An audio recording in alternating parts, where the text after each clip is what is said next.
Welcome back to the Goddess of Mystery and Mayhem. I will be bringing different topics to my channel to bring a variety of topics here. If there is a certain story you like me to do for any of you, put it in the comments and I will do it. Okay, let's begin our story. Tex Watson, full name Charles Tex Watson, is one of the more colorful Manson family members in the Quentin Tarantino movie, Once Upon a Time in Hollywood. Watson is a rare male member of the family, and he's seen in control at the George Spahn movie ranch property where the Manson family took up shop. We also see Tex Watson in charge of a group of murderers who show up at the Sharon Tate property. However, what's the real story of Tex Watson, and where is the Manson family member today? Here's what you need to know. Tex Watson was denied parole in 2016 again. They denied Tex Watson parole in 2016 at age 70. According to the Los Angeles Times, they originally sentenced him to death for the murders of Sharon Tate and 6 other people.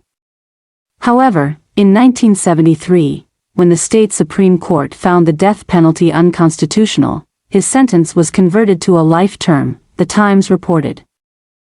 The 2016 parole denial was the 17th time a parole board rejected Watson's request to be freed. He's eligible again in 2021. In 2011, at a parole hearing for Watson, Deputy District Attorney Patrick Sequeira described Watson as the leader of the Tate massacre, claiming he told his victims, "I am the devil. I am here to do the devil's business." His role within the family was a significant one, Sequeira said, according to the Times. He was essentially the main hit man. These weren't impulsive actions. Murdering 7 people on 2 subsequent nights was not impulsive action.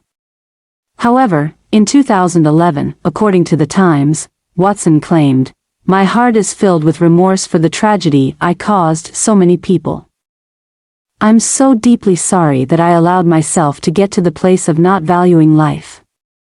In 2018, a Huffington Post writer described a prison meeting with Watson. "He was well-groomed and clean-shaven, his posture arguably better than mine as I sat hunched over my writing pad and pencils." Watson was only 23 years old when the murders occurred in 1969. In 2013, Watson was attacked in prison. An inmate stabbed him in the back. According to Rolling Stone, Tex Watson was a former high school football star from Dallas, Texas, who dropped out of college and journeyed to California. His life changed when he met Charles Manson, and he did, in fact, live on the Spahn movie ranch. In prison, he started Abounding Love Ministries. According to Texas Monthly, while behind bars, Watson married, fathered 4 children, and founded a prison cell ministry. That was before conjugal visits were banned for people serving life prison terms. He was married to his wife, Kristen. According to Oxygen, Kristen Jones-Svej met Watson by writing him in prison. They had 4 children together but divorced in 2003. His website goes into great detail about his transformation. "My irrational thinking caused a chain of destructive emotions and sinful behavior. Beginning with Eve in the garden, thoughts of not having or being enough, or of missing out on something important, caused the first couple to hide from God in fear, guilt, and shame, with feelings of rejection," he wrote. The website's biography page explains, Charles was born in 1945 in Dallas, Texas.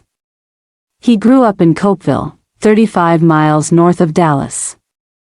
He left for California in 1967, believing that out west promised satisfaction through drugs, sex, and rock and roll. In California, though, he enrolled in college and secured a job, but soon dropped out in exchange for the fast life. He met Manson and ended up becoming a member of the Manson family. He was part of this group for a year. Manson offered a utopia, but in reality, he had a destructive worldview which Charles ended up believing in and acting upon. His participation in the 1969 Manson murders is a part of history that he deeply regrets. The website continues, "Christ came into his heart and called him into the ministry. He began ministry training and co-authored the book, Will You Die For Me? In 1978. This book has touched thousands of prisoners spiritually. He founded the original Abounding Love Ministries in 1980 and became an ordained minister in 1981. He has spent all these years ministering to prisoners and others worldwide. His next parole hearing will be in 2026, where he will be 78 years old. So what do you think? Should Tex Watson be paroled in 2026? Let me know what you think in the comments down below. I have come to the end of this story. I'm so hoping you all enjoyed it. Till we meet again, have a blessed day or night. Sending out love to you all.